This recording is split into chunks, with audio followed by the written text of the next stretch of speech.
Guys, are we live yet? What? Okay, sure.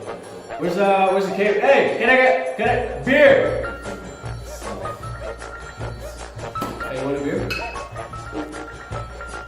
Fred, did you figure out how much time we got left? We're live? What? It's broken. Good evening, ladies and gentlemen.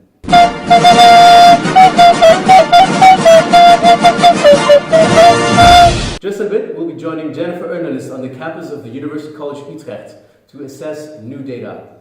Previously, experts such as Christine Neff have found out that more self-compassion leads to higher academic motivation, more motivation to learn, to change for the better, and to avoid repeating past mistakes. Self-compassion increases creativity, increases curiosity. Particularly for students, developing self-compassion means a shift in motivation. Since internal values do not depend on external achievements, students feel freer to take risks to go down new paths. Self-compassion leads to learning goals instead of performing goals, such as trying again after messing up. It's a better academic motivator than self-criticism. It's a motivation of care instead of fear. Now, join me on the University College campus with Jennifer Ernest to find out what this data is really about. Thank you, Balthasar. I am now live at the scene where this groundbreaking research has been conducted. I'm about to interview Professor D. Ambledore, who investigated whether there is a relationship between academic motivation and self-compassion, and whether academic motivation can be predicted from self-compassion. They expected to find that self-compassion supports academic motivation, and Professor D. Ambledore will now inform us on his actual results.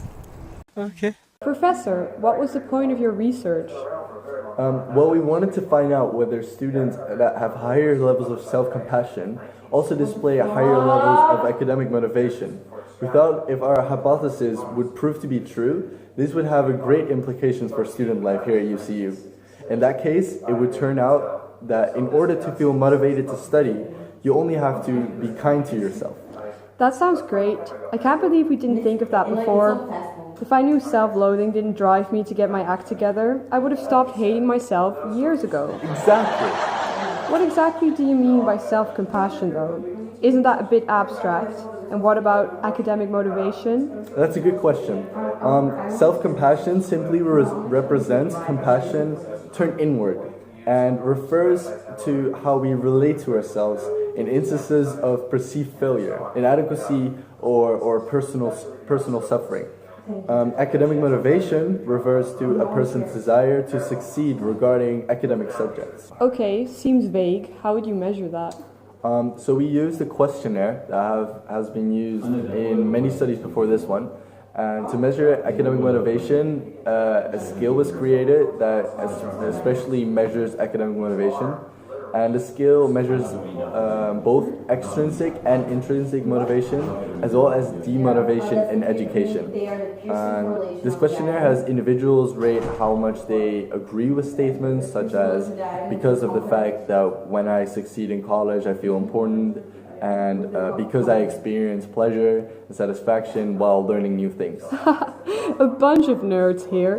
What about self-compassion? A self-compassion scale was employed, which assesses the levels of self-compassion. Examples of questions for this scale were when I'm feeling down, I tend to feel like most of other people are probably happier than I am. Yeah, relatable. And I'm disapproving and judgmental about my own flaws and inadequacies. That's a mood. Who were the participants in your study, Professor van Ambledore? I don't know. I didn't actually conduct the research. Okay. Who did gather the data? I'm afraid I'm not sure.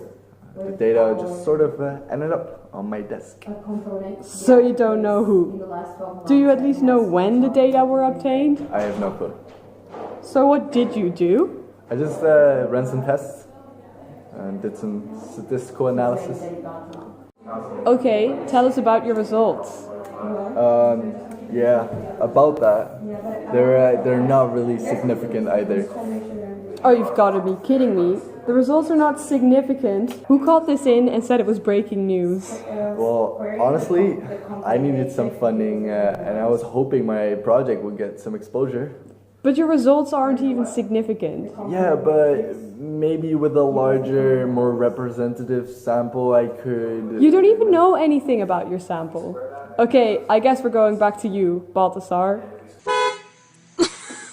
Thank you so much for your great fieldwork, Jenny. So what have we learned from this? Unfortunately, Dumbledore's data showed no significance, and there were also a lot of limitations, such as the sampling method and a low constructability in reference to the self-compassion scale that is often criticized.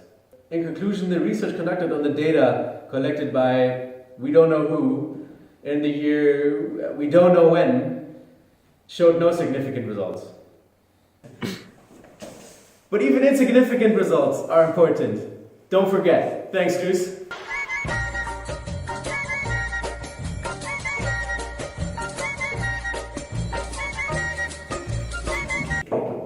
Can't take another one of these fucking boring stories.